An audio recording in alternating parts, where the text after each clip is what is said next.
Welcome to Divorced from Reality with Johnny Bardeen. Hi, everybody. Welcome to Divorced from Reality with Johnny Bardeen. I'm Matt Skye.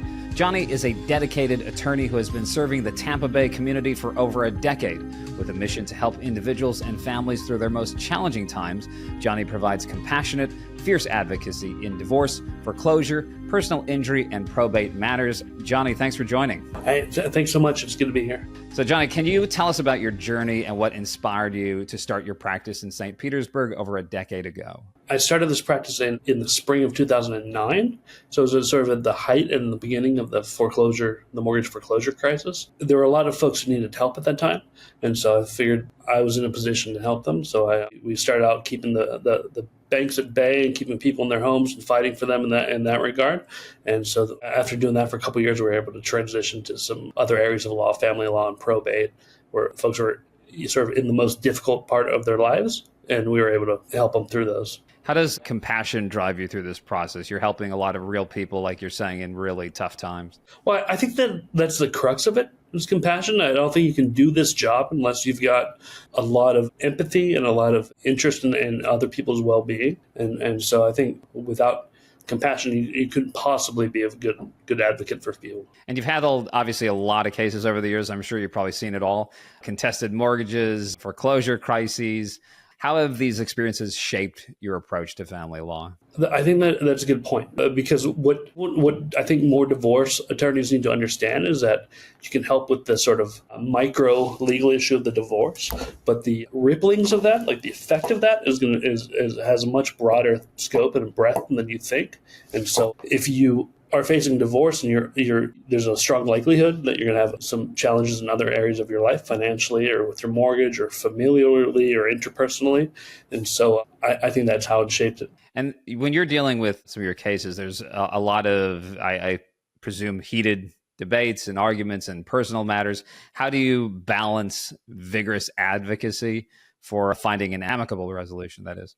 All right. So after 15 years, the one thing that I've sort of understood about family law is that in all areas of law is that no one does anything unless they have to do it. And so my approach to family law cases is to, on one side, always be working for a conciliation and amicable resolution, but on the other side, move the litigation forward in a way that shows everyone what their potential exposure could be. And so you can leverage whatever that is. And so whether it's the cost of litigation or other concerns, it's like if we don't settle it or if we're not constantly weighing the cost and benefits of the issue, what could be the possible consequence of that? And what are the metrics you use when you're measuring those costs and benefits? How do you divide how much to put where? That's a good question. So when you're determining something like alimony or equitable distribution of the property, you always have to talk to your client about what's the potential monetary gain of that versus how much it would cost to fight to get it. And if it's drastically outweighed or about the same, then you're going to want to think about resolving the issue rather than continuing to litigate over it. Let's jump a little bit into mental health. How does mental health and mental health issues, how do they work into your cases, and what challenges do they present? The mental health issues permeate the case from beginning to end. Because if we're being honest, the problems that come into my office were problems that way preceded their ever meeting me and way preceded the issues amongst themselves. So it's something that I've in the last few years I've talked to my clients about right away, which is, there's an understated effect on your mental health in these cases, and I have neither the training or ability or experience or education to deal with that. So I talk to my clients first and foremost about getting themselves into therapy to sort of handle what are the underlying issues that precipitated this divorce, and then also on the litigation aspect that it's important to have some buy-in and input from other mental health professionals as we move through the process. What kind of strategies do you use to address mental health concerns when you're working through legal disputes? Well, I think it's the first strategy will be to sort of direct them to the mental health professionals. I think they're going to be best suiting them individually, and when possible for the same mental health professional to see the other spouse and the children, if there are children involved, so that they can sort of have a comprehensive and holistic approach to the mental health aspect of the case. And that strategy underlies the broader thing, which is working toward together. Because one of the things I tell my clients is that I might be involved in this case for 6 months or 9 months or a year, but you guys are going to have to get together and move forward together as a family long after this case is over. So I like to leave people in a position where the issues between them are reparable and not destructive. Now, I think we touched on this just a tad, but how do you collaborate with mental health professionals in your practice to help your clients? I've been fortunate enough to have over the years sort of garnered a pretty good cadre of mental health professionals, and in all areas of family law. So when a case comes in, a new case, I sort of reach out to the mental health professional right away to see if they would be a good fit for my client. And then I'll put them together to see if that's going to be a beneficial relationship. And then we check in along the way. And when it comes to, a lot of this relates to community. How does building community and that philosophy help your practice, especially when you're dealing with sensitive family matters? Yeah, so I think, I've been a lawyer here in the Tampa Bay area for 15 years. And during that time, I've done a lot of stuff civically or community-wise and politically. And so there's an abiding belief that we all have a sort of a stake here in our community and that we've got a duty to leave a place better than we found it. And so the way that I apply that to family law and in all my cases is that if you can help people in their individual needs for long enough and do that for enough people, you can have a demonstrable effect in your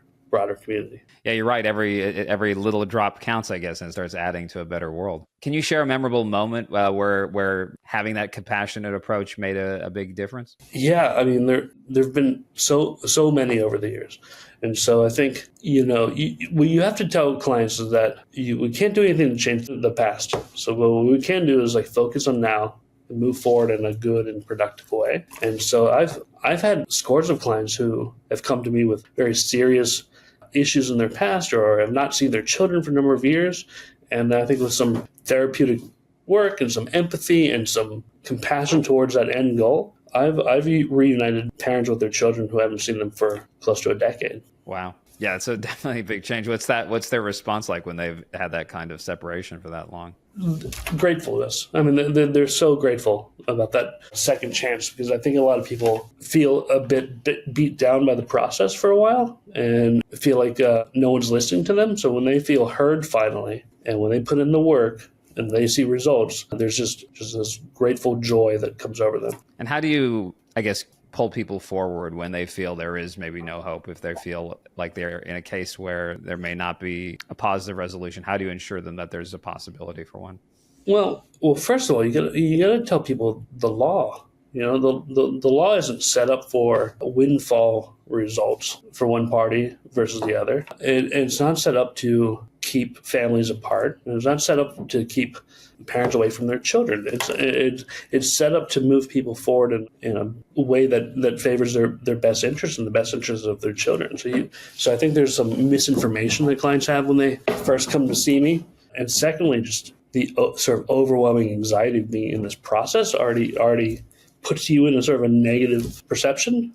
But one of the things that good lawyers do is offer perspective. And so having someone talk to you who's not immediately involved in that situation or has a step removed from that situation is very helpful. That's so true. So you offer perspective and you also offer resources. So when it comes to someone dealing with, say, a mental health issue, beyond what would be evident therapy, et cetera, what resources do you recommend for people? I think very often what we have to do at the outset of these cases is to find the right sort of elixir of mental health that works for them. And so what I do right away, as I said previously, is that I lean on the therapists and counselors that I've worked with over the years to see who's the best fit for that particular person in this particular situation. And what about the family and friends component? How does that work in? We can't understate the importance of a solid and good social network for people who are going through the divorce. And so having reliable and empathetic friends and family is really important. And I see it in cases where a client doesn't have a very good family structure or friend group. They have a difficult time navigating it because they feel so alone in it. What do you do when someone doesn't have that friend or family support network? Do you recommend people find a way to get friends or family or meet up, or I don't know, is there a strategy behind that? I see what you're saying. So what I tell clients is like, look, I got it. I got the legal part of this thing. And so what you need to do is find ways to take care of yourself and do things that are going to improve your ability. If you're going through a contentious divorce, you cannot make that divorce be your entire personality or your identity. So you need to find ways to feel enriched at work, find hobbies, create new relationships and good friends who aren't related to this case. Because if you don't, if your entire personality is this divorce and that's the only thing you're thinking about, you're going to go crazy and it's not going to help you legally. And how long do these cases last sometimes? I mean, because we are talking about long mental tolls on people. There's a real effort in Florida to conclude a family law case within 12 months, but often we're missing the mark. In my office, we understand that nothing about these cases improve if they last longer. So we're always trying to efficiently move through them. But I've got some current divorces that are rounding year 3, and also after the divorce, often there are post-judgment matters or things that come up after the parties are divorced. And so I've got a couple of those where they were divorced 20 years ago, but now there's some new issue we now have to try to resolve. Is there one area where there's so many dimensions to a divorce? Is there one area where you're seeing most of the conflict taking place? Is it custody? Is it home assets? Is there one section where you see most of it? I think that's a really interesting question, because last year the Florida legislature changed the statute so that there's a presumption of equal time sharing between the parties. There's a presumption of 50-50 time sharing, which was not previously the case. And so when that law passed, I had the sort of hopeful optimism that would result in less contentious divorces because the law was changing, so I thought they'd resolve it around equal time sharing in a quick way. But as it's borne out, the opposite is true. People have become further entrenched in their positions, and so I've been discouragingly surprised about how contentious some of these child custody cases have taken, even though the law has changed in a way that would support equal time sharing. So getting on that legal change question, are there any improvements you're seeing in our legal system that might help people better address the mental health aspects of family law? No, and that's unfortunate, but it's okay if you've got legal professionals and mental health professionals who understand the taxing toll of mental health during these cases. I mean, even in divorces that are fairly amicable, if both parties want to get divorced and they have a general understanding of how that should be resolved, it's still a difficult process to go through. I mean, it's the ending of something that you didn't think would end. And that's hard for some people to understand. I think something that strikes me in our conversation is a very compassionate, empathetic approach. Do you have any advice for other legal professionals who want to implement that style and that way of thinking into their practices? Yeah, I think so. You got to listen and you got to communicate. As a lawyer, you've got to communicate better with your clients, because even though I've had 2,000 of these cases, my client has only had one of them. And so they're not going to understand this process. It's a completely unfamiliar, inefficient, expensive, time-consuming process, and they don't understand it. So it takes some time, and it can sometimes be frustrating, but you've got to talk to your client about that process, set expectations, and be very clear about what's going on so they don't feel in the dark about it. Feeling in the dark about it is just a continuation of the anxiety that they're already experiencing. That's an interesting point. Would you say that a common mistake is not giving a client enough information because, like you said, it's new for them? So it's better to give more information than not enough. It's better to assume that someone doesn't know, because in the legal profession, sometimes people can assume that a client might know something.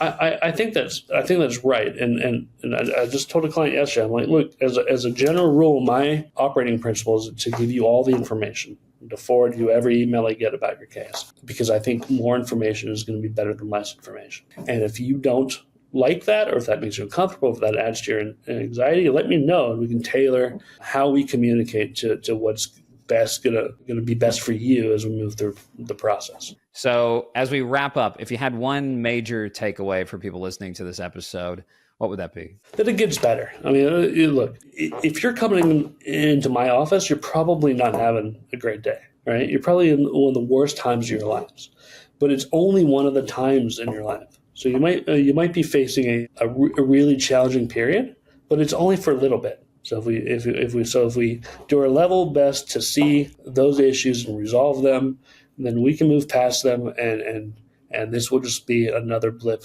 on the radar. It's a great point to wrap up on. Everybody, thank you so much for listening to Divorced from Reality with Johnny Bardeen. For more information or to connect with Johnny, visit BardineLawFirm.com or find him on social media. Johnny, thanks so much for your time today. It was a pleasure, Matt. Thank you so much. Thanks for watching. Be sure to hit that like and subscribe button and leave us a review in the comments.